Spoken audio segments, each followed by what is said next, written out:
Bonjour, aujourd'hui je vais lire La princesse aux oreilles de verre.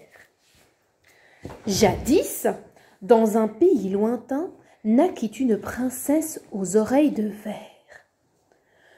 Le médecin du palais la regarda d'un air grave et dit au roi : « Majesté, je dois vous mettre en garde.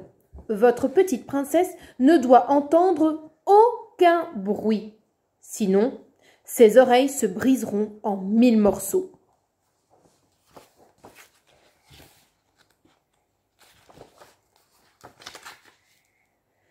C'est ainsi que le silence entra dans le palais. Le roi et la reine appelèrent leur petite fille Merveille. Ils l'installèrent dans une grande chambre qui fut couverte de coton du sol au plafond. Ses nourrices reçurent l'ordre de marcher à petits pas. On leur interdit de rire, de crier et de chanter. Aucune porte ne claquait. Aucune fourchette ne tintait, aucune cloche ne sonnait. Même les baisers de la reine et du roi étaient aussi minuscules que des petits pois. Quand Merveille sortait se promener dans le parc du château, les jardiniers avaient l'ordre d'éloigner les oiseaux et les palefreniers s'empressaient de mettre des chiffons sous les sabots des chevaux. Quand elle parcourait le palais, les rires s'arrêtaient et tout le monde chuchotait. La princesse grandit ainsi, entourée d'amour, d'attention et de silence. Chut.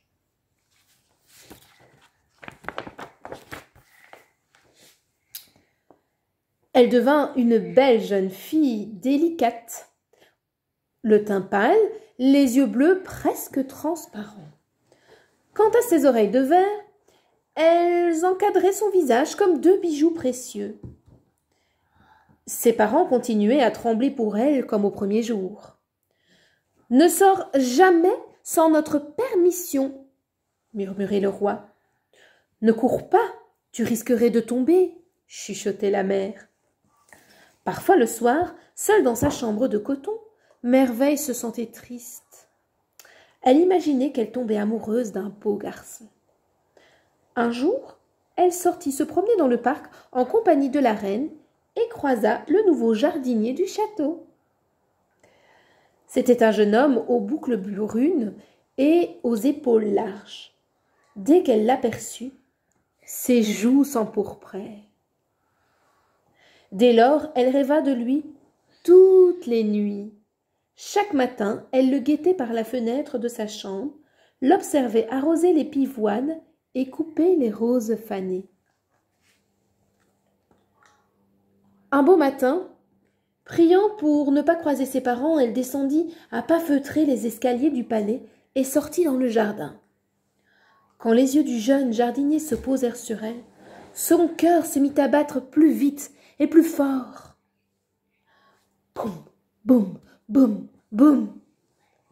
Le roi et la reine avaient tout prévu, sauf le bruit que son cœur ferait quand elle tomberait amoureuse. Aussitôt, les oreilles de verre de la princesse se brisèrent en 1000 morceaux, et pour la première fois, elle entendit le chant des oiseaux. Car, ô merveille, sous le verre, de minuscules oreilles avaient poussé.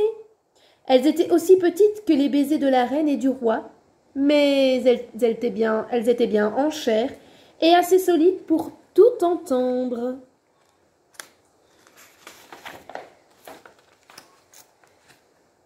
Le jardinier rougit quand elle l'embrassa. Merveille rit de plaisir quand il la prit dans ses bras. 3 jours plus tard, il y eut un grand et beau mariage avec plein de musiciens, de rires et de chants, de cris de joie et d'applaudissements. En effet, le roi et la reine étaient si heureux qu'ils autorisèrent Merveille à épouser son amoureux, même si ce n'était pas un prince, parce que l'on doit toujours écouter son cœur.